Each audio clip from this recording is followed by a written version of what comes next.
Chat. Yeah, chat's very excited. Testing, testing. All right. Looks like everything is good to go. Let me slide you over here a little bit. All right, cool. Hey everyone, Anthony Fantano here, the internet's busiest music nerd. Hope you are doing well. It's time for an exclusive, amazing, fantastic interview and conversation with the one and only singer, songwriter, producer, content creator, main brain, Mr. Aries, coming through fresh off of the release of his brand new LP. We're going to be talking about that and anything else that comes up in this conversation. Man, how are you doing? Thanks for coming through. I'm amazing. Really appreciate you having me here. I've been watching your videos as long as I can remember, and I feel like this had to happen one day or another. It did have to happen. Okay, look, you are amazing, but how are you doing? How am I doing? How am I doing? I've been kind of just trying to stay off my socials for a bit. Now that the album's out, I think that's recommended. just for my mental health, you know. Gotta spend some time with the fam and stuff. Spending some time with my cat as well. Some not that I don't spend time with my cat, but spending more time with my cat. You know, to get into that for a sec before we start talking about the record, breaks from socials for you, is that something when you're putting out a release, putting out something that's especially important? Because at this point you've been doing stuff on the internet, making music, generating content for a long time. You know, comments and, you know, reception, both positive and negative, is something I imagine at this point you're kind of used to, no? Sure. Yeah. I mean, it's more just for, like, I guess when I spend so much time on, I mean, you probably know it. You can like kind of drive yourself into a dark hole. Don't talk about the dark holes I've been in, okay? Huh? Don't talk about the dark holes I've been in on the internet. No, but basically, yeah. I mean, you know, when you just read a lot of comments and not that I do this often, but sometimes when there's just like, you kind of look to other places for like validation on certain things, and then when you don't get what you want, it can kind of like mess with your head. I don't know. It's just like when you spend too much time in like the not real world, I just feel like it's good. It's, you know, it's marketing, it's staying in touch with your fan base and stuff, but like it's like the opposite of grounding yourself almost. Spending too much time on the interweb. But it's necessary. No, it definitely is. I mean, yeah, I think I probably, as much as it is great to, you know, indulge in some of my favorite things all the time as a job, like you do have to like kind of take that time off. In your experience, especially as you are kind of leaning a little bit more into the music world a little bit, do you find that, you know, it maybe hits differently, or the experience is different when, let's say, for example, a song disappoints or doesn't hit in the way that you want to, as opposed to like a video that you did doesn't hit in the way that you might want to? Yeah, I mean, I'm not like in a place where I've had like massive success, but you don't think so? I know what you're talking. I've had success amongst my fan base, but I want so much more, you know. I definitely don't think I'm satisfied with where I am right now. Yeah. So I definitely do want to keep growing, you know. I think it's most artists in my positions desire to keep growing, but I think there's like a level of fulfillment that is definitely like my bar. You know, like I guess like everyone probably experiences it in their own way, but yeah, if I don't hit that on like a certain place with myself first and foremost, like it's gotta sit right with me, and then when I put it out to the world, it's like, you know, if my fans can interpret it and either, you know, find comfort in my art or in my music, I guess, or, you know, if they find comfort in it, if they want to be sad to my music, if they want to, however you guys want to interpret the art, I guess that's just like art in general. Like if it works out for you, then good. If not, you know, it is what it is. I know what I can do. So yeah. Well, let me ask you specifically about, like, you know, the growth component that you're going for and that you're talking about here, because I do find you, like, numbers and success wise, to be in a very interesting place. Because when I announced the interview that we were going to do, I did get some responses where people were just like, who the hell is that? Why are you talking to this person? Who's this? But simultaneously, like, when you go on to the platforms where your music is streaming, you're getting tens of millions of streams on, like, these major tracks, even like material from your last record from 2019. You're pulling in listeners and you're getting numbers that, are better than some of the bands that, some of the indie type bands that I review that are signed to a label and get, like, wide spread acclaim and positive reviews and press all over the internet. So, like, to what do you attribute the fact that you're doing so well? You're pulling in these numbers. Obviously you have a very positive reception amongst your fan base, but then simultaneously there sort of seems to be this deaf ear within the industry. Do you think you have to, like, I don't know, make a deal with the devil in order to kind of spread your name further or something? Like, do you think it's kind of like a, an industry or a label thing, or do you think just the stuff's not going viral enough, or, what's that separation? I think it's just, I'm not doing enough TikTok dances, to be honest. That may be the case, honestly. Like, I'm older than you, and even I'm on TikTok now, and the kids go crazy on it. It's a fun app. I mean, TikTok I'm on it too, TikTok may man. be it. No, it's definitely it right now. I feel like that's, like, especially through the pandemic, it seems like that's the only thing that's really, like, breaking artists right now. I know what you mean though. I've almost got myself in this, like, Aries bubble, which is, like, a nice, comfortable place. Sure. I have fans that are willing to see me live, fans that stream my music, fans that have been with me since 2017. Really diehards. Like, since like, honestly, I was doing, like, YouTube production videos in, like, 2017 that had nothing to do with my music, and, like, some of those guys, like, I remember some of their names from, like, back then. So, like, super supportive for whatever reason. I love them. But yeah, it's definitely a case of, like, this Aries bubble that I'm definitely trying to, like, pop a little bit, because I do want to. My ultimate goal is just to play, like, on bigger stages. Like, I've always loved playing live as, like, a kid, and it's almost like music has been this, like, obstacle that I ended up, like, loving. Sorry to go on a tangent. No, here. keep going. This is your interview, sir. Like, this is your interview. Yeah. But yeah, that's like my that's my thing.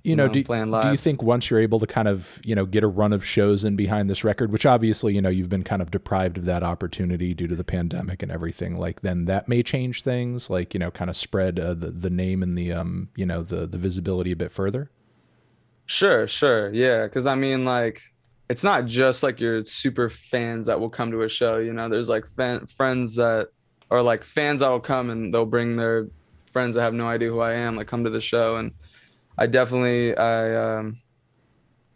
think I could turn some heads, coming to an Aries show. I'm confident in your experience so far. I mean, look, a lot of the, labels that I hear from and deal with on a regular basis, and the struggling artists who are, like, trying to get their numbers up and trying to, like, make waves, like, they often say to me they're having issues with their label, or they're having trouble getting signed to a label because they haven't built up enough buzz, on their own yet, or they're not getting the kind of features that they want as a result of that as well. Like, with your projects doing as well as they have so far, have you gotten many, if any, of these, like, feature opportunities or kind of things thrown your way that you think might be able to help pop that bubble, or maybe, like, label connections or something that you might take advantage of down the road? Or do you kind of see the road for you from here on out more independent?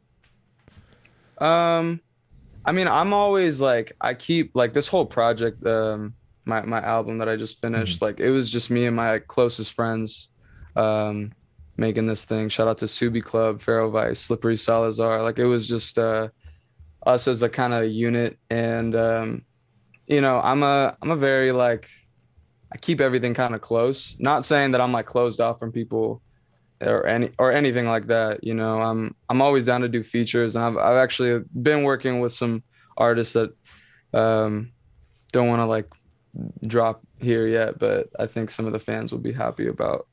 Got some songs coming, but yeah, I'm trying everything I can, honestly, to pop the bubble. here. So All right, well, let's talk about, you know, Believe in Me a little bit now that the record is out. yeah. You know, coming away from your last record, what about that album or that experience or having produced it, do you feel like you took away from that and brought into this album as far as, you know, I need to do this again, or I need to improve on this, or I need to try this now, I need to, you know, embark upon this or that? Yeah. So with Welcome Home, my last project, the way I was making music back then, it was like from a very dark place and it wasn't sustainable necessarily. I think the biggest change from the music back then to now is like, I mean, obviously I wanted to change the sonics purposefully, but just to change in like my mental health and being like self-aware of that. I would say like when I start working on something, I can become very obsessive and there isn't necessarily like an off button on me. And like I would stay up till like 8 a.m., 10 a.m., just like for lack of better words, just killing myself over a song. And it just, you know, this time around, I've kind of just been like, let's stop at 1 a.m., you know, let's sleep tonight. Let's take better care of just how I'm feeling. And I mean, I still got shit to improve on, my day-to-day life, you know, but it's, I think that like shines through the music the most. Like when people ask about me, it's like the association I have while making this album is a much more pleasant association. You'd say it's a more positive record overall in terms of like the energy going into it or the vibe coming out of it as well? I would say both. I would say both. I mean, there's, you know, there's a little bit of darkness and a little bit of sunshine. I mean, a lot of sunshine. That's like the whole premise of Yeah, this, you it know, is kind of an interesting, trying to reach it that. is kind of an interesting mix. I think there is some moody storytelling and vocals on it, but simultaneously like some of the synth timbres that you're working with and even like some of those crowd samples that you had on the intro track, which sounded like, I don't know what, people going crazy on a roller coaster or something. Like Yeah. that was such a creative like application of that kind of sound. Thank you. And it did just make the track just feel so much more vibrant and I guess like, you know, texturally interesting. But you know, would you say that you were talking about working with friends on this record a little while ago? Is that something that was new to this LP as well, or were those, you know, same individuals involved in the last LP? Same Okay. individuals were pretty much involved in the last LP. Honestly, like less this time around, I'm pretty sure. Oh, okay. Um, but yeah, I just like, you know, it's very fun when you make music with like close friends because it's like there's nothing better than like just celebrating, like putting a song out Hmm. with like that just it means a lot to me.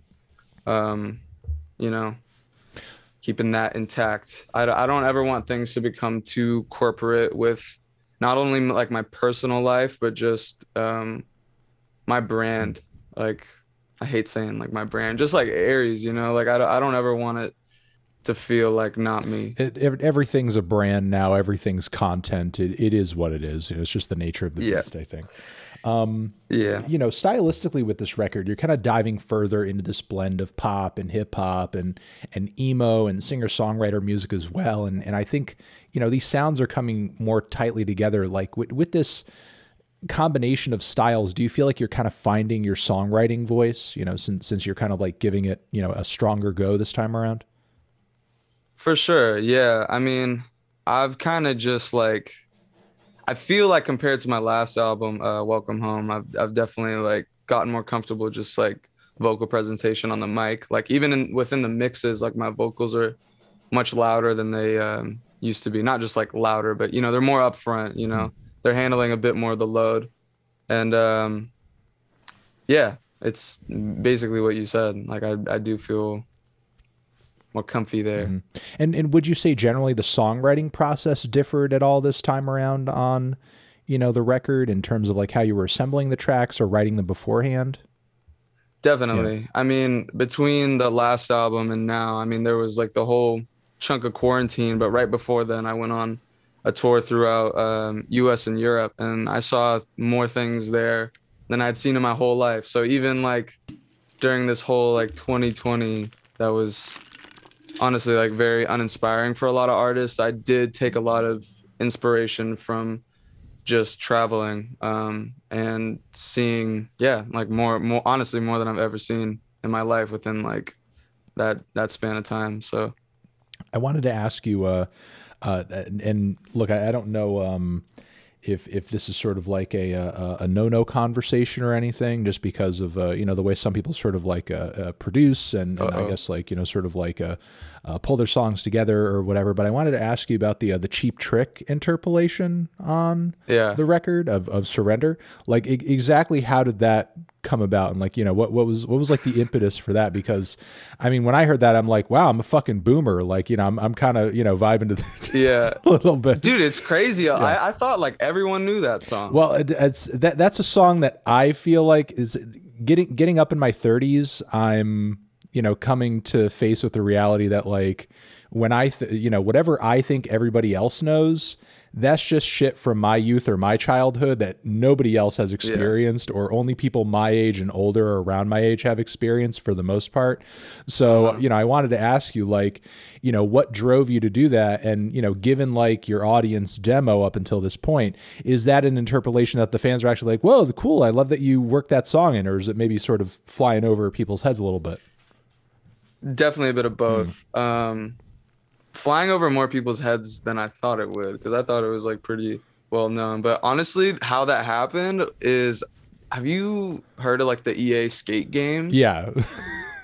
Yeah, Yeah. dude, it's I mean, like that it's in one of those games, games and I was and just playing games it. of those style just like have pretty notorious or pretty legendary soundtracks. So yeah. Yeah, yeah. I mean, that song was just in one of. I mean, I've known that song for a long time, but it was in that game. I was like playing it maybe a couple nights before, and we were just working on the demo of that song, Outdated. And I think the chord progression, I don't know if it's still the same as when I recorded those vocals, like the mommy's all right.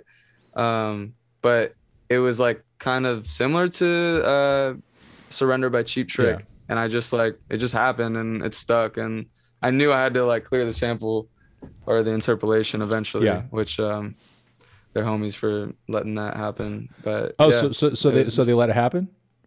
Oh, yeah, good. Good. Awesome. yeah, I'm yeah, glad that they were open to that. That's cool. yeah. Yeah. I mean, was that like a process, or was it pretty much just like a go ahead? Um, it was pretty close to a go Oh, ahead. okay. Yeah. That's dope. That's really dope. Yeah, yeah, No, it's cool that people are like, you know, it's cool that they were open to that.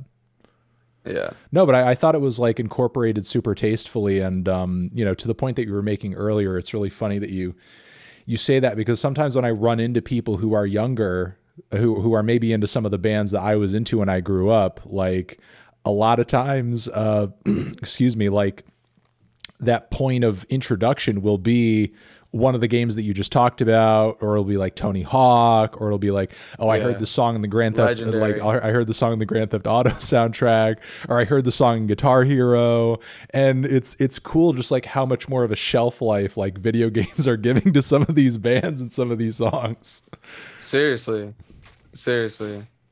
You think, And like the association that you like start, like if you play the game a lot, the association that you build with that, you know, having a fun time in this game and that song, it's like everlasting. mhm. So No, I mean, look, I'm no you know, stranger to that exact thing, because like, you know, one of my favorite dub reggae groups of all time, Scientist, I heard about from Grand Theft Auto 3 because it was playing on the reggae station. And which was like, it was funny because that was before, like, you know, Vice City came out and they had like the really hip, yeah, cool throwback 80s soundtrack. You know, this was before that, when, you know, it's like the budget was obviously very low for the music. So it's like yeah, we need to scramble to get whatever the fuck we can, either like super obscure stuff or super underground stuff or stuff that, like, you know, is not in high demand. And, you know, it just so happens they just like threw tons of fucking awesome dub reggae on the reggae yeah. station, and So sick. Scientist was one of those bands, and it was you know, it was like I have to check this out, because I already fucked really heavy with dub, and Yeah, and they had these connections to like other classic artists like King Tubby in that genre. So yeah, I mean, it's amazing that it can bring that. And sometimes the associations people make with certain brands, like sometimes I don't get them, because like sometimes when I'm listening to music on a stream, like during New Music Friday, people will be like, "Oh, this song sounds like it should be in FIFA," and I'm like, I don't know. I don't know. I don't know what the Yeah. fuck a FIFA song is. You ever play Rocket No, League? I've not played Rocket League. Dude, there's so many songs that I'm like, this is a Rocket League song. And like I'm saying that to people, they're like, what? I don't know what that means. But Yeah, I mean, there's definitely a Rocket League it's a sound Rocket League for sound. sure. Yeah, I don't know Yeah. what a Rocket League sound is. I don't know what you know, a freaking a FIFA sound is, but you know, Yeah. I'm hoping, I'm praying that either one of your songs enters one of those arenas, or even pops off on TikTok. You know, speaking of TikTok, that we were kind of referencing earlier, like, you know, as an artist who's kind of doing their thing there, have you yourself, like, I don't know, seen any kind of like formula that works for musicians climbing that ladder or getting a song viral or something, or is it like pretty much just like shooting in the dark? Man, I wish I knew the formula because I'd be using it myself, dude. I don't know. Like I have a friend that's like he kind of just started throwing shit up on there like a couple months ago, and he started taking off like from nothing. Nothing. And I'm like, what the fuck? Like I don't know. And it's funny because I'll always see like a TikTok of someone being like, here's 10 songs I'll recommend, and there's like a bunch of just songs from various artists, and then I'm one of them. And I'll always see like I'll usually be the top comment, not to like toot my own horn, but like there's like awareness of me on this platform, and I'm just like, it's only a matter of time. Like I gotta make it happen somehow. So it's definitely it's frustrating, but yeah, I'm sure there is like some kind of formula. Just I mean, I saw you popped off on there very quick. Yeah, a couple of times. I've had a couple of pop Yeah. offs, and you know, honestly, like in my experience, whatever is the dumbest, stupidest, quickest, most pointless thing that you could think of in the moment without putting too much thought into it, that usually goes the hardest. Like honestly, like Yeah. the videos, Is that your advice to me? it really is, because like the videos of mine that have popped off the hardest are the ones that literally I put the least thought into. You know, like Wow. literally the pizza video where I was just like, let me just react to this guy cutting pizza. 28 Clip this. 29 million views. Let me do a video. Clip this chat. Let me do a dumb video where I'm just like dancing. Top of the Top morning. of the morning. Top of the morning. Yeah. And Dude, that went crazy. yeah, it was insane. But yeah, and TikTok dances. I recommend a TikTok dance. Yeah. Let me ask you about some of the, you know, production behind this LP, because, you know, I mean, obviously, like for years that's been your background, and that's kind of what people knew you for in the YouTube community. Like, how would you say you kind of approach things production wise on this record? Did you have to go into it with like a different ethos in order to kind of like pull that brighter, you know, what you say is kind of like a brighter vibe and sound in terms of like, you know, the synths or kind of the drums that you may have used or samples that you may have pulled from? Yeah, yeah. I mean, I definitely wanted to get more into like the textural shit. So that comes a lot with like any kind of you grabbing a mic and recording something rather than like software instruments. Cause you know, it's just like that real shit. Sure. You know, you get like the sound of the acoustics on the guitar and you run it through a hot preamp, which brings up all these nice nuances. You know, So you it's were stuff like working more that. like live instrumentation into it, or just like, you know, you performing Yeah. pieces of instrumentation? Definitely, definitely. And then for like the songs themselves, like going back to my last project, Welcome Home, like if I made anything that like reminded me a little too much of that kind of music, it just like it wasn't satisfying to me. I wanted to scrap it immediately. Like it just had, I mean, maybe like there's certain chord progressions that still carry on as like a Aries, you know, kind of thing. Just like some of the pop progressions that I'll use, or some of these like emo or kind of vibes. But yeah, just like trying to force myself to evolve, and then it ended up like catching, you know, like I started finding a level of like fulfillment and satisfaction with like what I'm making now versus like, oh, if it's not at this level, like how this other song that did really well for my last project was, like it's not going to do well unless it feels like that. You know, I found like a level of satisfaction somewhere else, and it took a while, but yeah, it's definitely just trying to push myself to get out of my comfort zone a little bit with that. What would you say is one of the tracks on the LP that either songwriting wise or production wise was maybe one of the toughest to pull together or get, you know, exactly to where you wanted it to be? I'll have to say with the first single that I dropped off this album was Fool's Mm. Gold. And I think that's just because of like the mental pressure of like, because it was a hiatus between my last project and that song. And definitely went down a very dark hole, just making that, putting pressure on myself and spent a little too much time on it. But that's probably the reason why, Just because I it would was going to be say. like the first taste for everyone of like the record. Yeah, yeah. I just wanted to make sure I was able to make everyone happy with that. Mm. But after I got that, the wheels started going for sure. It's interesting, kind of, you know, what you say about making people happy with the track. Like, given that, you know, this is Welcome Home was kind of like your breakout project. This is kind of like your follow up in a way, kind of like proving it wasn't just a fluke. It's like a pattern. I can be consistent with this. I have a style. I have a sound. I have a direction. Yeah. You know, at this point, with the knowledge that you have of your audience and what you're going for between these two records, like, what do you feel like fans are looking for in your music? You know, when you say, like, I don't want to disappoint, like, what do you feel like needs to be in an Aries song in order for the fans to, like, you know, connect with it and for them to, for you to elicit the reaction that you want out of them from it? Yeah. So I mean, that's the thing with like just going back to Fool's Gold for a quick second. That was like I really feel like that was the last time or one of the last times I felt like I had to really like crowd Mm. please, you know, because I feel like a lot of the songs on this album, like compared to Welcome Home, they're very much like there's a song that has like bossa nova drums, and then there's a song that has like the trap drums and just like different vibes. You got an emo song, you got a song that's much more poppy and friendly, and like the response I've seen is like there's people that love like that have a different favorite of each song on the album. So I just said fuck it. Going forward now, I'm just completely like I could do whatever I want as long as I really think it's dope. And that just kind of like like confirmed to me that I feel um I'm just gonna have more fun with it this time around, like going forward, you know, keeping that mental health, self-awareness, and just keep moving forward on this little quest I'm on, my music quest. Yeah, I mean, as long as you're, you know, getting the receptions and the numbers that you're looking to get, I don't think there's any one wrong way to do it. And the approach that you're talking about is certainly valid because, you know, I think there are a lot of people out there, a lot of music fans, and I think this is becoming increasingly the case these days, where you know, you have a lot of people who are not so much listening to albums all the time, but they're listening to playlists of a variety of different sounds and songs and artists that, you know, they really get into. And as a result of that, I think, you know, in recent years especially, we're sort of seeing that manifest on albums too. You know, artists have to do like a little bit of everything or, you know, feel inclined to do a little bit of everything on the record, and it gets well received. And, you know, I'm not going to say that's like definitely the future. I mean, obviously there's still like a world for like the new Silk Sonic record, which is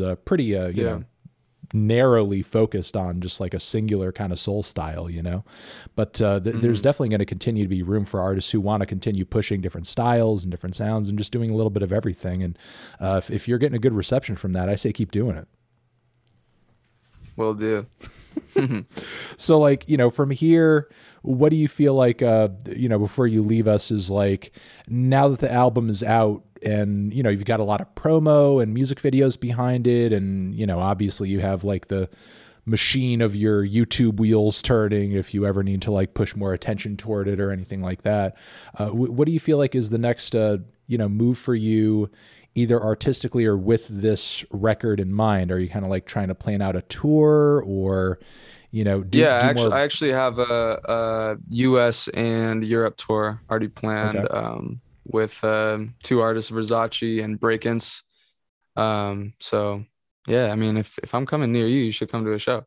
I Love will, to meet you. I will hit you up in the DMs and we'll talk about that. How Cool. many, like, are you doing a few dozen dates or like, what's that? It's around like 40 Okay. shows. Wow. Yeah, yeah. Wow. It's gonna be What, fun. what are Yeah. the venue caps looking like? We have our biggest venue is in London. I think it's like 2,300. Wow. So I mean that one's gonna sell out too. So I'm very excited. 2,300, But yeah, they're all around like 800 to 1,000, I would say. 2,300 in London is going to be wild. Yeah, it's gonna be very fun. Yeah, live shows. That's like my thing, man. I live for that. I make music here, so I could go do that. I guess one more thing before you head out. I'm sorry, that was not the last thing, because you're Yeah. kind of talking about this and teasing it. Given it's been a while since we've had shows and everything, and obviously they're back at this point. What are a lot of these people who have gotten tickets to these shows? What can they expect? What are you going to do in front of them? What are we going to see at the Aries show? I'm gonna put my iPhone up and I'm gonna film a TikTok in front of everybody. That's what I'm gonna That might do. work. Yeah, it might work. You said doing really stupid shit It works. does. Doing stupid shit works. Yeah, that's what's gonna happen at the Aries Well, show. are you going to be more like, I guess working off of groove boxes and beat machines and stuff? Is there going to be like live instrumentation? Will there be a Yeah, I band? got a You got a band. band. I got a band. Nice. Yeah, this album it made sense to bring a band with me. I got a drummer and a guitarist.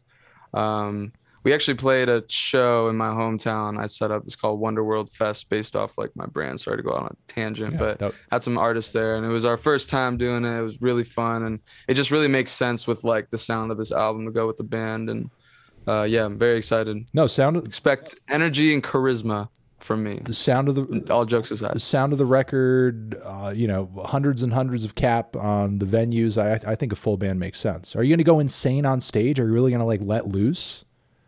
I'm a let loose kind of You're guy. like Yes, so you're a crazy performer. I would say so. So like I'm a little crazy. jump into the crowd surf kind of performer. Like I've never crowd surfed. crowd I'm surfed. just I think I'm a little too heavy for that. Okay. But yeah, I don't want to hurt anyone. yeah, no, I'm really scared of safety that. first is good, especially now. I think Yes. safety first is important. Yeah, yeah. But no, I've jumped into crowds before, but now I think that might be I mean, it definitely leaves like a lasting impression on the fans, which is good, like doing crazy shit like that. But like I'm also like shit, sometimes I forget to like empty my pockets before I go and I get paranoid. I don't want to get pickpocketed or anything. So yeah. I mean yeah, I'm a crazy motherfucker on stage. Okay. It's like imagine everything in here just being cooped up in a room and then like finally hitting like everything I've been wanting to do. Of course, I have to Yeah.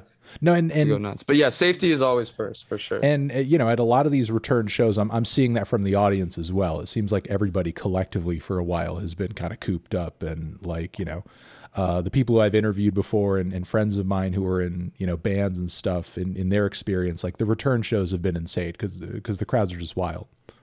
Yep. Everyone's itching, man. Everyone's itching to get back out there, including the fans. All right, listen, the record's out now. We're going to link everybody, obviously, down to it below in the description box and Aries' other socials as well. Thank you very much for coming through and talking to us about the LP. Good luck on the tour, and anything dude. else to look forward to in the immediate future?